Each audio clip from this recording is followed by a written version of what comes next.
Egypt's increasing role in containing regional tensions, particularly amid escalating tensions between the United States and Iran, is a broader crystal clear as a key actor in de-escalation efforts. Egypt is involved in diplomatic initiatives aimed at reducing tensions and creating a conducive environment for negotiations among the parties concerned. Cairo have intensified its activities as part of broader regional efforts to prevent the conflict from spreading. Egypt participated in regional coordination to explore mechanisms for crises containment as President Abdel Fattah al-Sisi's call for serious and comprehensive negotiations to achieve lasting peace and sustainable stability in the region.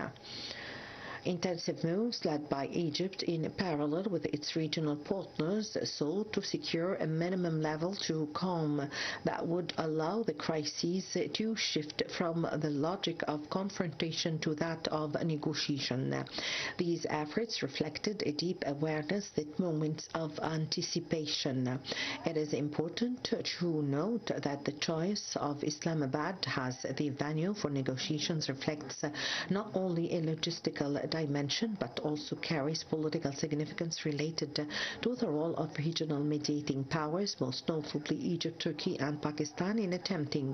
to break the deadlock between Washington and Tehran. This trilateral mediation have emerged as a flexible framework capable of conveying messages and building common ground among the parties, drawing on the credibility and standing enjoyed by Egypt, its steady leadership and its active diplomacy.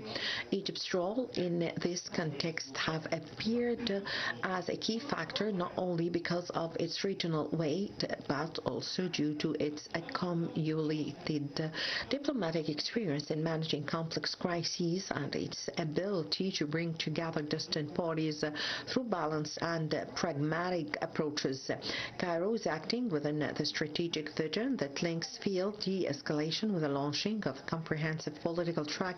in a way that may help prevent the recurrence of cycles and escalation. The issue is therefore not merely ending a military confrontation but reshaping the structure of regional security in the Middle East.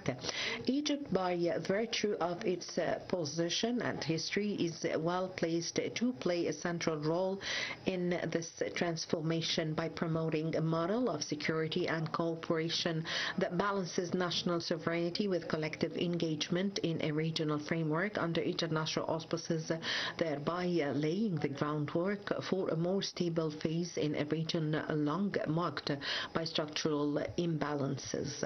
The success of this path would not represent a victory for one side over another, but rather a victory for the idea of cooperative regional stability, which remains the only sustainable option in a high complex environment. Egypt, together with its regional and international partners, have worked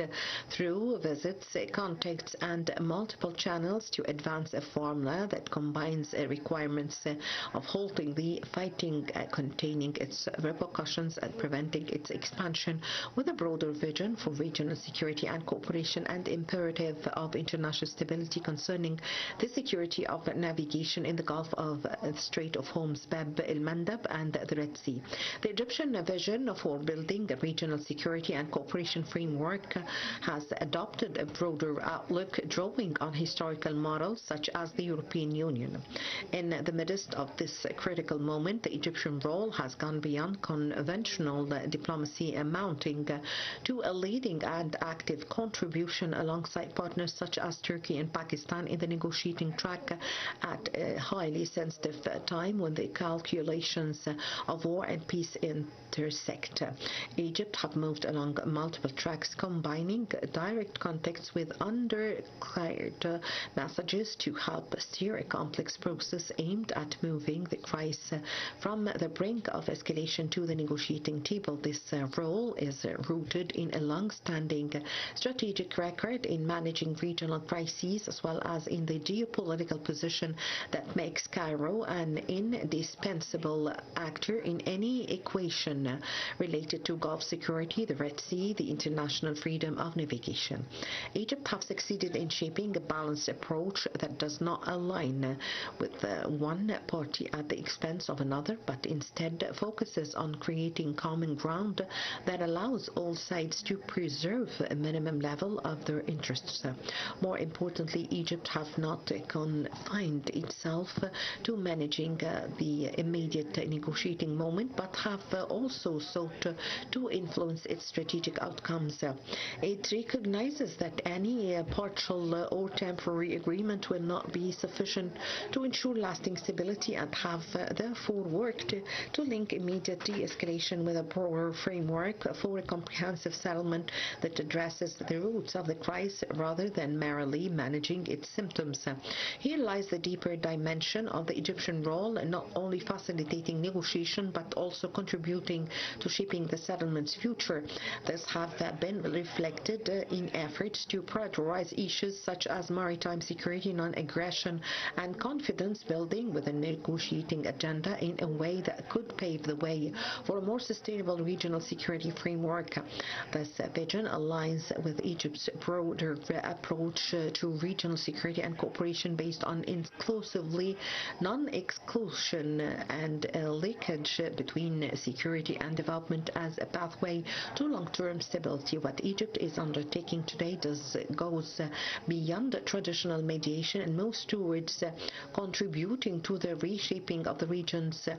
overall architecture. If successful, this negotiating track will not only contain an immediate crisis, but may also open the door to a new pattern of regional interaction in which political settlements become the norm rather than the exception. From this perspective, Cairo is not only working to ensure the success of negotiations in Islamabad, but also seeking to lay the foundation for the more balanced regional order where the linkage of confrontation recedes in favor of the cooperation. In this context, the Egyptian role becomes a decisive factor not only in shaping the course of the settlement but also in redefining the structure of the region in the post-crisis phase.